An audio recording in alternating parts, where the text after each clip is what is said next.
আসসালামু আলাইকুম। SSC 26 batch.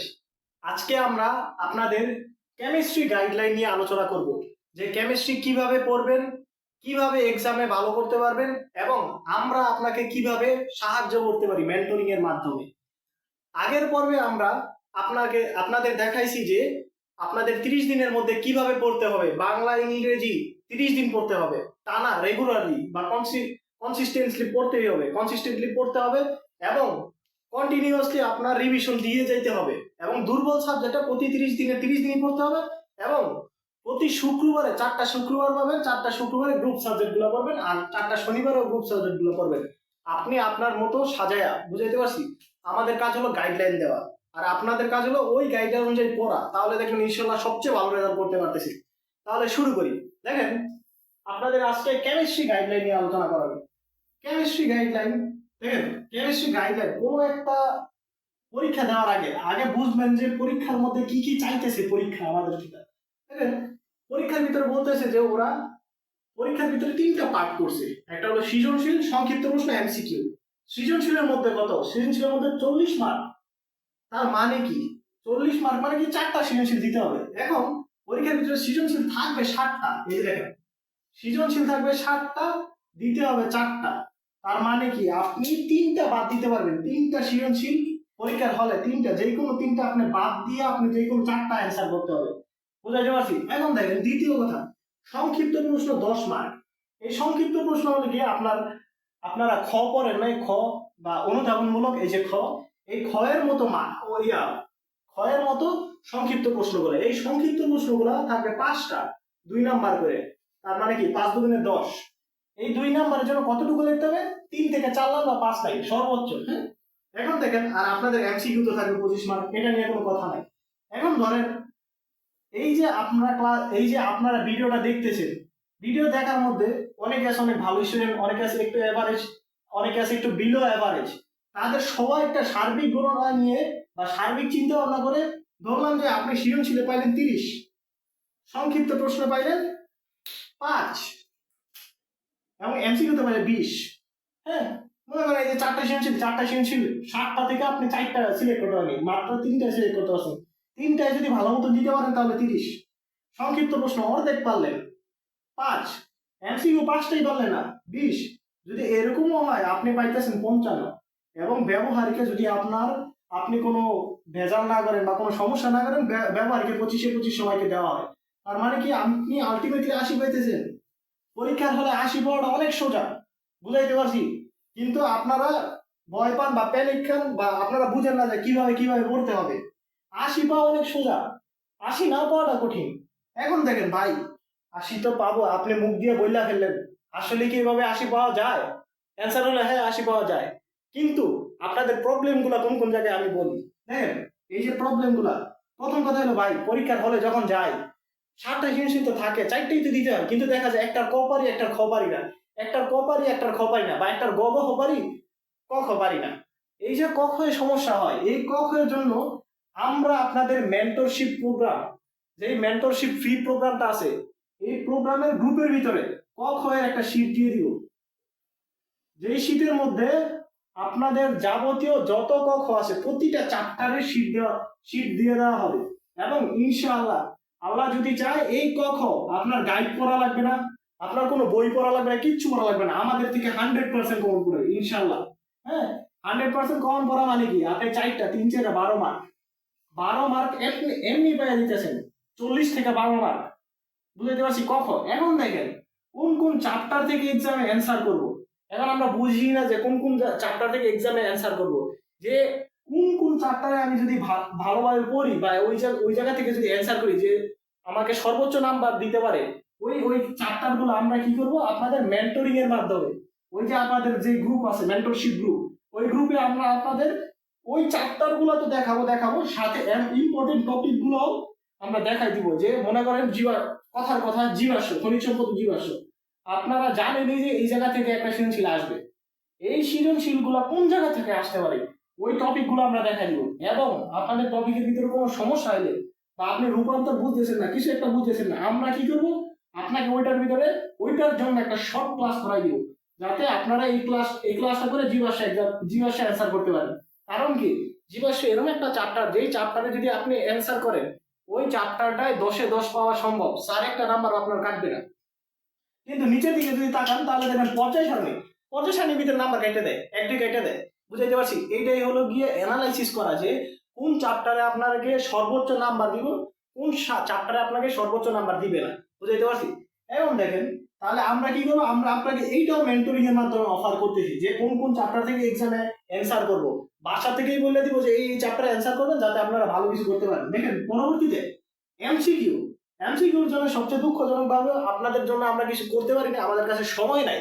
কিন্তু এই যে এমসিকিউ আপনারা কি করবেন জানেন, এমসিকিউ আপনারা এখন গাইড খোলার সময় না, কারণ গাইড খুললে দেখবেন যে 250 এমসিকিউর ভিতরে কমপক্ষে 60 থেকে 70টা বা 30 থেকে 40টা এমসিকিউ থাকে যেগুলো কঠিন। কিন্তু আপনি যদি একটু বিগত 20 বছরে এমসিকিউ সলভ করে দেখেন, বা একটু কেউ যদি অ্যানালাইসিস করে দেখেন, বিগত 20 বছরে 25টা করে হলে 500টা এমসিকিউ, 500টা থেকে 30টা এমসিকিউ হইব কঠিন আসে। তার মানে কি জানেন, আপনার পরীক্ষার হলে আপনি যদি পড়ে যান, পুরা কঠিন কঠিন এমসিকিউ গুলো সহ পড়ে যান, ওই কঠিন এমসিকিউটা আসার চান্স 25টা থেকে একটা। আপনি একটা না পারলেও 25-এ 24 পাইবেন। আমি বুঝাইতে পারছি? তো ওই কঠিন এমসিকিউ গুলো আমরা কি করতে চাই, যে একটা গাইড ধরলাম, গাইডের প্রথমে এমসিকিউ থেকে লাস্ট এমসিকিউ কিন্তু সবগুলা পারলে আমার প্রিপারেশন ভালো। কিন্তু না, আপনি এই জায়গায় ভুল করতেছেন। আপনি পারফেকশনিস্ট হইতে গিয়া আপনি প্রতি 6টা, এই 6টা চ্যাপ্টারে সমানভাবে গুরুত্ব দিতে পারেন নাই, যার কারণে দেখা গেল যে আপনি লাস্টের দিকে এই যে রাসায়নিক বন্ধনে আপনি যাইতেই পারেন নাই, এবং রাসায়নিক বন্ধনের ইজি এমসিকিউ ভুল করে আসছেন। একটা ইজি এমসিকিউ ভুল করলে আপনার জীবন শেষ। আমি বুঝতে পারছি? কঠিন জিনিসের জন্য আপনার র্যাঙ্ক বা আপনার মার্ক, আপনি A+ মিস যায় না, কিন্তু সহজ জিনিসের জন্য A+ মিস যাবে। হ্যাঁ, তাহলে এমসিকিউ কি করবে, এমসিকিউ আপনার যেই কোনো ইউটিউবে যেই কোনো বড় ভাইয়া থাকলে ওনাদের ওয়ান শট ক্লাস করবেন। ওয়ান শট ক্লাসের মধ্যে ওরা কি করে, যে জিনিসগুলো ইম্পর্টেন্ট এবং যেগুলো বিগত সালগুলো আসছে ওইগুলা করায়। ওইগুলা করার মানে কি জানেন, ওইগুলা করলে আপনি আসলে যেই যে জিনিসটা আপনার পড়া দরকার ওই জিনিসই পড়বেন। আপনি আজাইরা জিনিসপাতি পড়বেন না, আজাইরা এমসিকিউ গুলো পড়বেন না। এবং কঠিন এমসিকিউ পড়লে ওই কঠিন এমসিকিউ একটা আসলে একটা না পারলেও চলবে, কিন্তু 24-এ 24 পাইতে হবে। আপনি ওই একটার আশায় 24টা থেকে মাত্র পারলেন 21টা, তাহলে হবে না। হ্যাঁ, তার মানে কি, এমসিকিউটা আপনারা কি করবেন, ওয়ান শট ক্লাস করবেন। যে কোনো ভাইয়া গাইড ধরবেন না, গাইড ধরার দরকারই নেই। বুঝাইতে পারছি? যদি মন চায় তাহলে আপনি বইটা পড়তে পারেন। এখন দেখেন সংক্ষিপ্ত প্রশ্ন, এইটা হলো সবচেয়ে বড় গার্থেরাপ টপিক, বুঝছেন?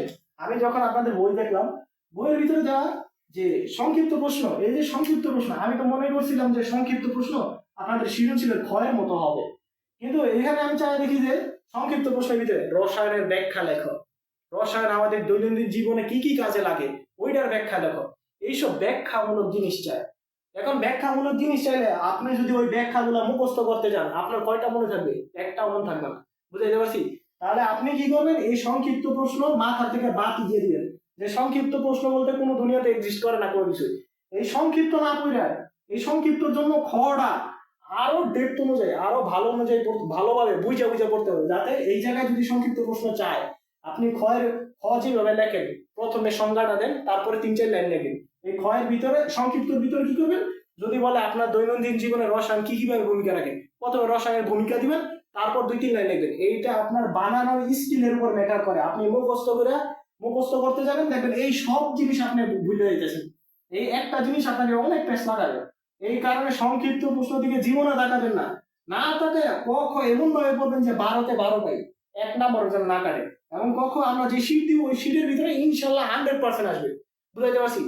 এখন দেখেন, তাহলে সংক্ষিপ্ত প্রশ্ন গেল। এই সংক্ষিপ্ত প্রশ্ন বলতে কোনো কিছু এক্সিস্টই করে, মনে করেন বা, বুঝাইতে পারছি? একদম বা। এখন দেখেন ইম্পর্টেন্ট টপিক গুলা, এই যে ইম্পর্টেন্ট চ্যাপ্টার, কি কি চ্যাপ্টার আছে আপনাদের? 6টা চ্যাপ্টার আছে, যেহেতু আপনারা শর্ট সিলেবাসে 6টা চ্যাপ্টার থাকলে 6টা চ্যাপ্টারের ভিতরে আপনার জায়গায় আমি হইলে কি করতাম, আমি হইলে সবার আগে এই যে জীবাশ্ম থেকে এক্সাম অ্যান্সার দিতে হবে। এবং আমি আমার সময় এসএসসি সময় সর্বপ্রথম জীবাশ্ম থেকে অ্যান্সার দিছি। জীবাশ্ম থেকে অ্যান্সার দেওয়ার মানে কি জানেন, যদি আপনি একটু ভালোভাবে এই জিনিসটা পড়তে পারেন বা বুঝতে পারেন, বা মনে করেন আপনার একটু ভালো ধারণা আছে যে কি কি জায়গা থেকে সৃজনশীল আসে, তাইলে আপনি যদি এটা থেকে পরীক্ষা এক্সাম দেন, আপনি অনেক তাড়াতাড়ি এক্সাম দিতে পারবেন, 1 নাম্বার কথা। এবং আপনি 10-এ 10 লিখবেন, আর 10-এ 10, আপনার আর কোনো 1 নাম্বার কাটার সুযোগ নেই। কখন আপনাকে 1 আর 2 3-এ 3ই দিবে যদি আপনারা আমাদের শীটটা পড়েন। তাহলে আপনার জায়গায় আমি হলে কি করতাম, সবার প্রথম আমি জীবাশ্ম থেকে দিতাম। জীবাশ্ম থেকে দিলেই 10-এ 10। এখন গ গ 10-10 পাইতেন, কিন্তু আপনি ক খ পারেন না, কারণ কি ক খ আপনি ওই লেভেলে গুরুত্বই দেন নাই। এই কারণেই আমরা মেন্টরশিপে ক খতে সবচেয়ে বেশি গুরুত্ব দিছি। হ্যাঁ, আমি কি করতাম, জীবাশ্ম দিতাম, এবং আমি জীবাশ্ম দিছি। জীবাশ্ম দেওয়ার পরে আমি কি করতাম জানেন, এই যে দেখেন মৌলের ধারণা ও রাসায়নিক গণনা, আপনারা হয়তোবা একটু প্যাচ লাগে, আমারও সবসময় স্কুলে থাকতে প্যাচ লাগতো যে 1 গ্রাম থেকে এত গ্রাম বানাইছে, এত গ্রাম থেকে এত গ্রাম বানাইছে, এত প্যাচ কেন? কিন্তু এই জায়গায় আপনাদের একটা সূত্রই আছে, একটা সূত্র, একটা বড় সূত্র, ওই মোল সংখ্যার সূত্র। এই সূত্র বা মোলের সূত্র, এই সূত্র দিয়ে আপনি প্রত্যেকটা অঙ্ক করতে পারবেন, আপনাকে নাম্বার কাটবে না। শুধু আপনি বর্ণনা লিখে দিবেন যে আপনি কি কি বুঝাইতে যাচ্ছেন, বুঝাইতে পারছেন? তাহলে আপনি যদি এইটাও দেন, এইটা ডাইরেক্ট ম্যাথে কি কোনো নাম্বার কাটার সুযোগ আছে? নাই। তার মানে কি আপনি এই জায়গায় 10 পাইতেছেন, কোনো সমস্যা নাই, 20 আপনার আর লাগে 20। এখন দেখেন, এই যে রাসায়নিক বিক্রিয়া, তাপ উৎপাদী বিক্রিয়া, তাপ হারি বিক্রিয়া, এই জায়গায় যদিও ব্যাখ্যা, যদিও এটা এটা ব্যাখ্যা জাতীয় প্রশ্ন, কিন্তু এই জায়গায় যদি আপনি বিক্রিয়া লেখেন এবং লাইন আকারে লেখান যে চাপের প্রভাব, তাপমাত্রার প্রভাব, ঘনমাত্রার প্রভাব প্রভাব প্যারা আকারে লেখেন, তাহলে আপনাকে এই জায়গায় 10-এ 10 দিবে বা 10-এ 9 দিবে। বুঝাইতে পারছি? তার মানে কি আপনি 29 পেয়ে গেলেন। এখন দেখেন পরবর্তীতে এই যে এই লাস্টের দুইগুলো, এই লাস্টের দুইটা হলো কি বর্ণনামূলক।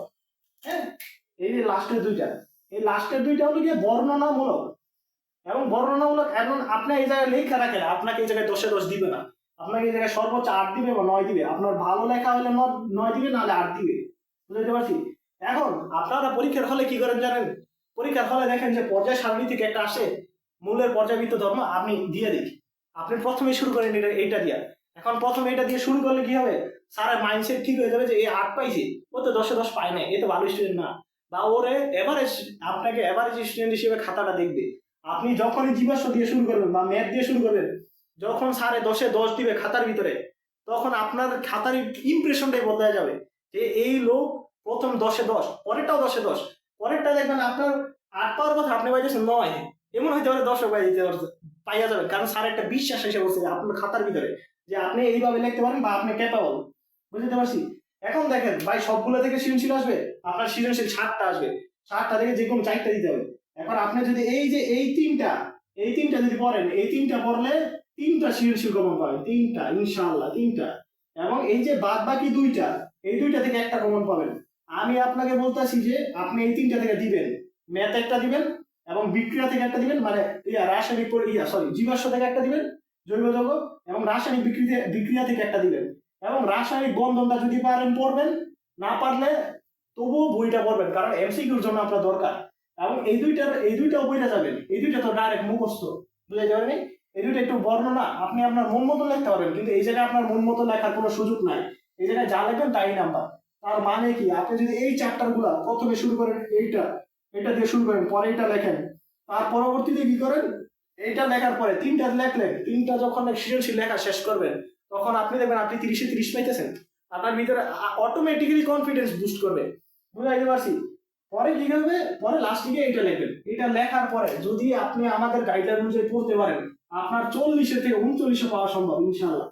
বুঝাইতে পারছি? 40 থেকে 39, কত বড় একটা নাম্বার আপনি চিন্তাও করতে পারবেন না। হ্যাঁ, এরপরে দেখেন এই যে সংক্ষিপ্ত, ভাই সংক্ষিপ্ত তো 10 নাম্বার, এটা কি করবো? আমি তো বললামই, এই যে খ নাম্বারটা সবচেয়ে ভালো করে যদি পড়তে পারেন, আমরা যেই খ নাম্বারটা দিই, ওই আমরা যে ক খ এর শীটটা দিব, ওই ক খ এর শীটটা আপনাদের দেওয়ার পরে আপনি নিয়ে সলভ করার পরে যেই ক খ পারবেন না, ওই ক খ আপনারা আমাদের প্রাইভেট গ্রুপ, যেটা আমরা আপনাদের মেন্টরশিপের জন্য একটা গ্রুপ খুঁজি, ওই গ্রুপটার ভিতরে আপনারা সব পাবেন। ওই গ্রুপটার ভিতরে আপনি যদি বলেন যে ভাই আমি এই খটা বুঝি নাই, এই খটা আমাদের ইজিলি ভাবে বুঝাই দেন, আমরা বুঝাই দিব ইনশাআল্লাহ। বুঝাইতে পারছি?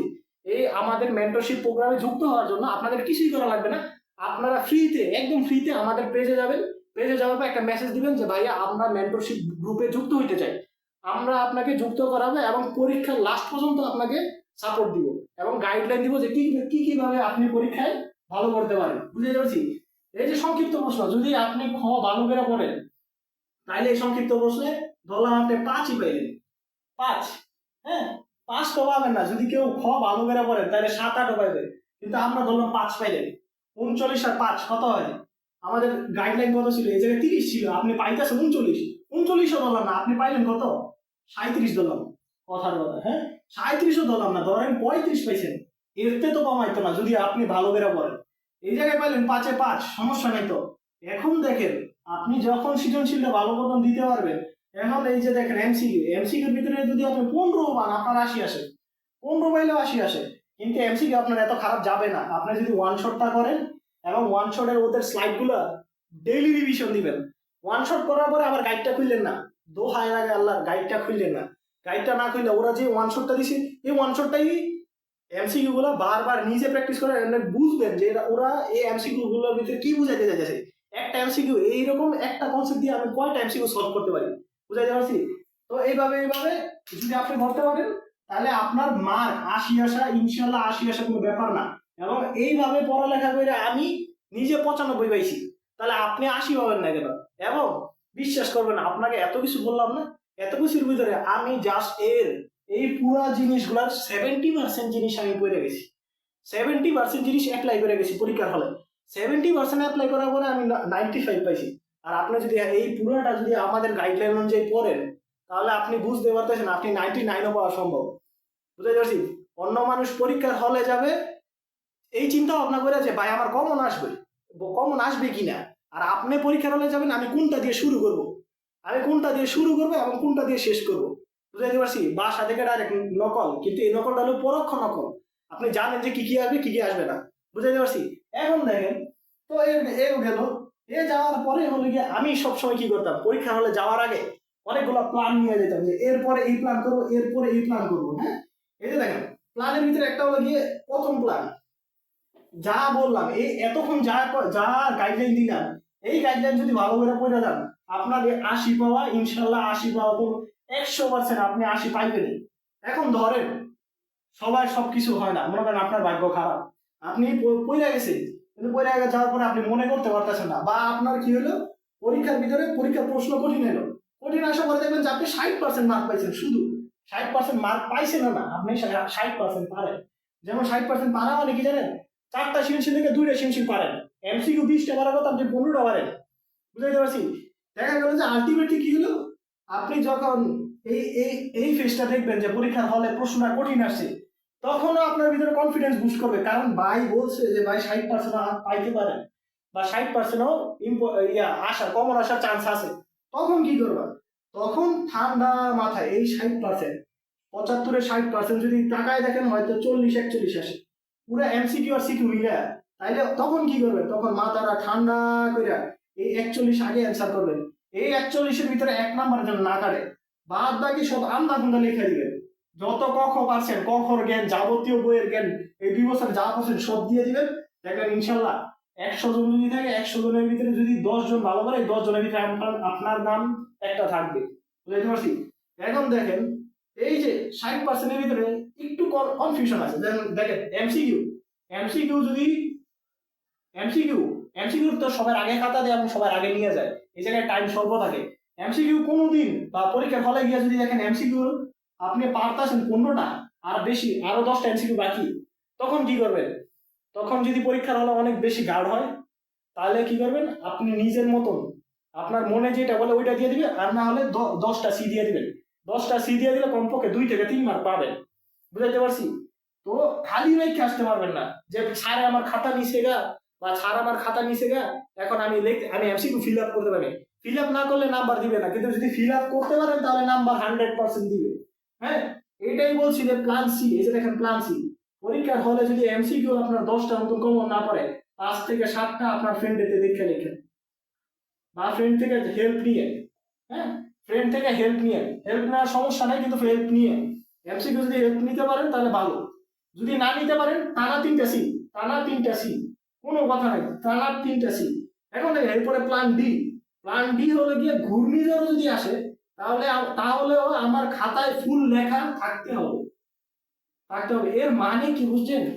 পরীক্ষার হলে যে আপনি 2টা সৃজনশীল পারেন, 3টা সৃজনশীল পারেন, 4 নাম্বার সৃজনশীল পারেন না, 7টা সৃজনশীল থেকে 4 নাম্বার সৃজনশীল আপনি সিলেক্ট করতে পারতেছেন না, আপনি যেটার কক্ষ পারেন, আপনি যেটার একটু ধারণা আছে ওইটা নিবেন, নিয়ে আন্দা খুন্দা লিখে দিবেন, খাতা খালি রাখবেন না, যা জ্ঞানে আছে বা মাথায় আছে, বা যদি কিছুই না পারেন গাছের পাতা সবুজ এটাও লিখে দিবেন, এটাও যদি না পারেন বায়োলজি লিখে দিবেন, বায়োলজি না পারলে ফিজিক্স লাগাই দিবেন, ফিজিক্স না বলে কারো পডকাস্ট দেখছেন বা রিলস দেখছেন রিলসের কিছু লাগাই দিবেন যে আমাদের শরীরে এটা হয় ওইটা হয়, বুঝাইতে পারছি? কিছু না কিছু লাগাইতে হবেই, পরীক্ষার খাতায় খালি খাতা দেওয়া যাবে না, বুঝাইতে পারছি? তো পরীক্ষার খাতায় খালি খাতা দেওয়া যাবে না, এটা গেল প্ল্যান ডি। এখন দেখেন আরেকটা প্ল্যান, সব করলেন, সব করার পরেও আপনার পরীক্ষা খারাপ হইল, মন মতন হয় নাই, 80 পাবেন না এরকম এরকম ভাব, বুঝতে পারছি? 80 পাবেন না এরকম এরকম ভাব, তখন কি করবেন? তখন আপনি মাইনা নিতে হবে যে ভাই পরীক্ষাটা খারাপ হয়েছে, কিছু নাই। কিন্তু এই পরীক্ষা খারাপ হয়েছে এই টেনশনে যে আপনি পরবর্তী সবগুলি পরীক্ষা খারাপ করেন, তাহলে আপনার জীবন শেষ। এখন দেখেন একটা কাহিনী বলি, আমার ঢাকা কলেজে এক বন্ধু, সে 1218 পাইছে। 1218 বা অনেক বড় মার্ক, কিন্তু ওর সমাজে ছিল 65, শুধু 65। আর আমার 1211 ছিল, কিন্তু আমার প্রত্যেকটা সাবজেক্টে 94 এর উপরে ছিল, 93 এর উপরে ছিল, মানে 90 এর নিচে কোনো কোনো সাবজেক্ট পাই না, এরকম নাই। আর ও 65 পায় আমার থেকে 7 নাম্বার বেশি, বুঝতে পারছি? তার মানে একটা চ্যাপ্টার আপনার রেজাল্টকে ডিফাইন করতে পারে না। তো এরকম হবেই, পরীক্ষার হলে যাবেন, সবগুলো পরীক্ষার ভিতরে একটা পরীক্ষা খারাপ হবে, এটা স্বাভাবিক। এটা নিজে আগে মাথার ভিতরে ঢুকে রাখেন যে প্রত্যেকটা পরীক্ষা আপনি সমানভাবে দিতে পারবেন না, একটা পরীক্ষা খারাপ হবে। কিন্তু যেটা খারাপ হয়েছে ওটা ডিল্লাটা ফালাই দিবেন, ফালাই দিয়ে পরবর্তী ক্লাসগুলা, পরবর্তী পরীক্ষাগুলো আরো ভালোভাবে দেওয়ার চেষ্টা করবেন, বুঝতে পারছি? এখন দেখেন এত কিছু বললাম, এত কিছু বলার পরে এই যে দেখেন আমাদের গাইডলাইনের উপকারটা কি আসবে আপনার। এই যে 100 জন স্টুডেন্ট, মনে করেন পুরো বাংলাদেশে 100 জন মানুষ আছে, 100 জন স্টুডেন্ট আছে পরীক্ষা দিবে, কথার কথা বা মেটাফরি করতে। 100 জন যদি পরীক্ষা দেয়, 100 জনের ভিতরে 90 জনের ভিতরে কিছু স্টুডেন্ট আছে যারা পড়ালেখা করেই নাই, একদম চ্যাপ্টার ধরেই নাই, খালি স্কুলে গেছে আসছে। আরো কিছু কিছু স্টুডেন্ট আছে যারা মোটামুটি পড়ছে, যে একটু একটু পড়ছি, হালকা হালকা পড়ছি, তো হয়তো আর একটু ভালো করে পড়লে হয়তো 70 পাইতাম বা 60 পাইতাম। কিন্তু আমাদের গাইডলাইন অনুযায়ী যদি ওরা পড়তে পারে তাহলে 80 পাওয়ার চান্স আছে ইনশাআল্লাহ। আর যারা এই যে এই ক্যাটাগরি স্টুডেন্ট, যে প্রত্যেকটা চ্যাপ্টারে হালকা হালকা ধারণা আছে, বা স্কুলে প্রাইভেট পড়ছি বা কিছু একটা পড়ছি, হালকা ধারণা আছে, ওরা আপনারা টপ করতে পারবেন ইনশাআল্লাহ, টপ। এখন এই যে 10 জনের কথা বলি নাই, এই যে 10 জন, এই 10 জনের নিয়ে কি করবেন ভাই? এই 10 জন হলো তথাকথিত টপার বা মেধাবী বা জিনিয়াস। এদের সাথে আপনি জীবনে তুলনাই করতে পারবেন না। হ্যাঁ, কেন তুলনা করতে পারবেন না? আমি একটু সিম্পলি বুঝাই। দেখেন আপনার 90 জনের ভিতরে, 90 জন, এই 90 জনের ভিতরে এই যে এই দুইটা ক্যাটাগরি স্টুডেন্ট আছে না, মোটামুটি এবং কি অল চ্যাপ্টারে প্র্যাকটিস আছে, ওরা যদি কষ্ট করতে থাকে আমাদের গাইডলাইন অনুযায়ী এই 30 দিন, এই 34 দিন যদি প্র্যাকটিস করতে থাকে এবং পরিশ্রম করতে থাকে, ওরা এই যে এই 10 জন টপার আছে, এই যে 10 জন টপার, টপার এদেরও সারপাস করে দিতে পারবে। কিভাবে সারপাস করে দিতে পারবে? দেখেন এই 10 জনের ভিতরে 5 জনে দেখবেন এমন থাকবে, 5 জন যারা পরিশ্রম করে এবং ওরা 5 জনে বোর্ডের ভিতরে টপ করবে। কিন্তু আর 5 জন থাকবে যাদের ভিতরে ইগো থাকবে, যে আমি অনেক মেধাবী বা আমি পড়লেই পারবো, এখন না পড়ি পরে পড়ি। এরকম করতে করতে কি হবে, এই যে লাস্ট 5 জন আছে না, এই লাস্ট 5 জনের ভিতরে দেখবেন কথার কথা আপনার বাংলা ফার্স্ট পেপারে ও পাবে 91, বাংলা সেকেন্ড পেপারে পাবে 82, বুঝাইতে পারছি? এখন যদি আপনি ভালো করে চিন্তা ভাবনা করেন, ওর এই যে এখান থেকে মার্ক এখানে আসবে, যদি আমি সমান সমান করার চেষ্টা করি, সমান সমান করার চেষ্টা করলে দেখেন ওর, যদি আমি এখানে কত হয় দেখেন পুরো মার্কটা করে 3 আর কত 9 8 8 16 আর 1 17, 173, 173, 173 যদি আমরা 1 মিনিট, হ্যাঁ ওয়েট, আমরা একটু গণনা করি। 91, 91 আর 82, 172, 91 আর 91 আর 82, 173, 173 ডিভাইডেড বাই 2। তার মানে কি দেখতেছেন, ওর পুরা গড়ে ও পাইতেছে 86.5, ও পাইতেছে 86.5 দুইটায়। কিন্তু আপনি যদি ভালো করে পড়ালেখা করেন, প্রতিটায় 90 পান, 90 পান দুইটা সাবজেক্টে, তার মানে কি আপনি ওর থেকে নাম্বার কত বেশি পাইতেছেন জানেন? এই যে এই জায়গায় পাইতেছেন 3.5, এই জায়গায় পাইতেছেন 3.5, 7। তার মানে কি আপনি টপারদেরও টপকায় আপনি টপ 6-এ ঢুকে গেলেন। এটা হলো কি এই যে অল চ্যাপ্টারে ধারণা আছে বা প্র্যাকটিস আছে বা মোটামুটি পড়ছে, ওদের বোঝানোর চেষ্টা করতেছি যে আপনি এই গাইডলাইন অনুযায়ী যদি পরীক্ষার হলে যান, 200 জন বা 250 জন স্টুডেন্ট থাকলে 250 জনের ভিতরে একমাত্র একটা লোক থাকবে যে কিনা আপনি বাসা থেকে জানেন যে এই চ্যাপ্টার থেকে এমসিকিউ আসবে, এই চ্যাপ্টার থেকে সিএমসিকিউ আসবে, এবং আমি এইভাবে দিব, আমার প্রিপারেশন আছে, বুঝাইতে পারছি? ইনশাল্লাহ ইনশাল্লাহ যদি এই আমাদের গাইড অনুযায়ী পড়তে পারেন, টপ করে আসতে পারবেন। 250 জনের ভিতরে একমাত্র একটা লোক যে টপ করবে সেটা আপনার নাম থাকবে ইনশাল্লাহ। বুঝাইতে পারছি? এই ছিল আমাদের পুরো গাইডলাইন। এবং এইভাবেই ফিজিক্স পড়তে হবে, এইভাবে বায়োলজি পড়তে হবে, এইভাবেই হায়ার ম্যাথ পড়তে হবে, এইভাবে জেনারেল ম্যাথ পড়তে হবে। গতানুগতিকভাবে আস্তে আস্তে আপনাদের প্রত্যেকটা চ্যাপ্টার, প্রত্যেকটা সাবজেক্টের গাইডলাইন দেওয়া হবে ইনশাল্লাহ। ওকে, তাহলে ভালো থাকবেন। আসসালামু আলাইকুম।